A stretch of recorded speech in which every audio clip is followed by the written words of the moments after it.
Hello, everyone. Dr. Frankie here again.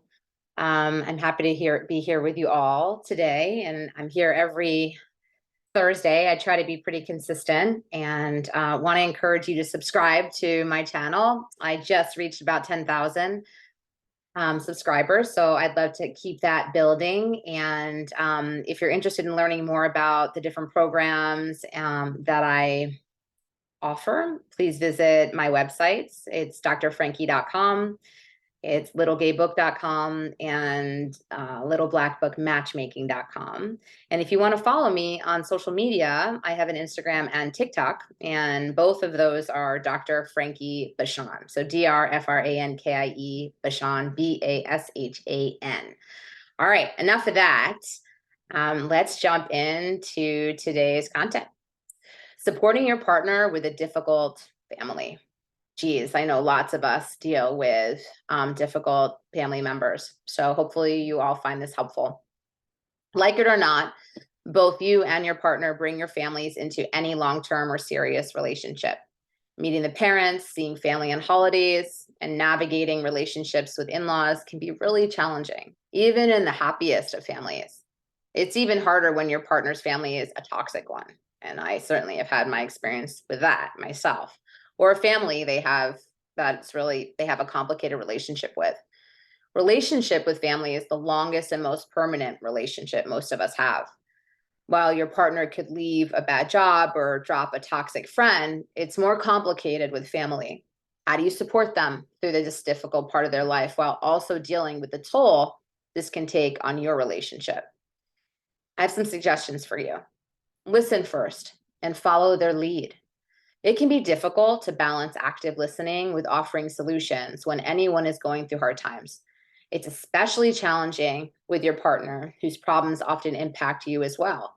Of course, you want to help them, right? And you likely have your own strong feelings about their family, both as someone who's seen the impact of their actions up close and who may have had to interact with them yourself. With that said, it's best to hold back from offering advice or trying to convince your partner to take a particular course of action, unless they very specifically ask you to. Family's complicated, and no matter how poorly our family treats us, the emotions about it are never simple or clear-cut. Even though it often feels that, as the outside observer, you have the most objective take on the issues at hand, the truth is there are layers that only your partner can know, and they need to be centered in that situation. If your partner's family is causing challenges for them, the first step is always to let your partner know that you are there to listen without judgment. Offer a safe and supportive space for them to express their feelings and process their emotions, really. As contradictory as this might be, resist the urge to tell them to respond a certain way, set a certain boundary, or cut their family members out. Even if you're right and that is the only workable solution, that's a conclusion your partner needs to arrive at on their own. Set your own boundaries. You know how I talk about boundaries. This is so important.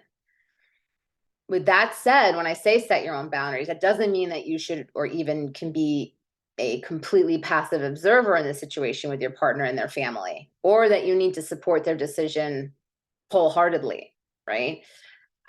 As someone who shares a relationship with them and may live with them, you're also impacted by their family and their relationship with them, and you're allowed to have your own boundaries on the subject. How does your partner's family behavior impact you? Are they rude, disrespectful, or manipulative of you?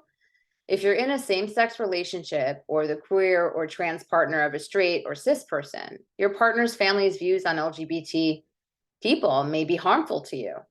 If you're a person of color in a relationship with a white person, their family's racism may be dangerous and dehumanizing. While you can't force your partner to change their relationship with their family, you are allowed and encouraged, in fact, to decide what you want to do in the dynamic and to step away when and if you need to. Examples of this could be, it's really important to me to support you at your family Thanksgiving this year. And also for my own well-being, I'm going to have to excuse myself and go home if your mom misgenders me. Do you want to talk with her about it beforehand to try to make sure that doesn't happen? Another example is, I'm really sorry your dad's going through such a hard time. And I know how stressful this has been for you. I really want to help you figure it out, but I'm not comfortable with him staying in our home because of how he talks about Black people and the racist beliefs he's brought up in the past. I know you've talked with him about it, and I really appreciate that. But feeling safe in my own home isn't something I can compromise on.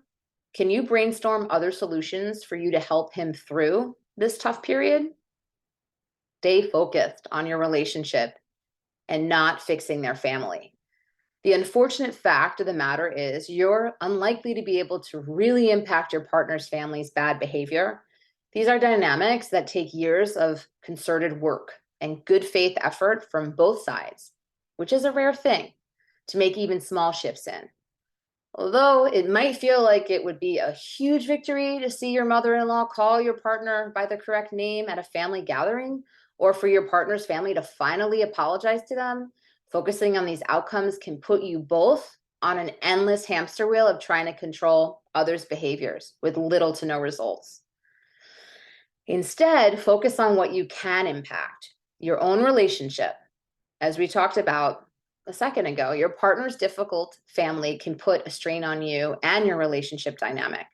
Depending on what kind of difficult family or dynamic they come from, your partner's family might be affecting your relationship in even deeper ways. Patterns they learned at home for how to relate to others, deal with conflict, repair, and communication might be showing up in your relationship too, even if your partner doesn't want them to. There are the places you can actively make a difference. Notice what patterns your relationship is falling into, identify where you want them to change, and charge both of you with doing the work to make it happen, including going to therapy or coaching.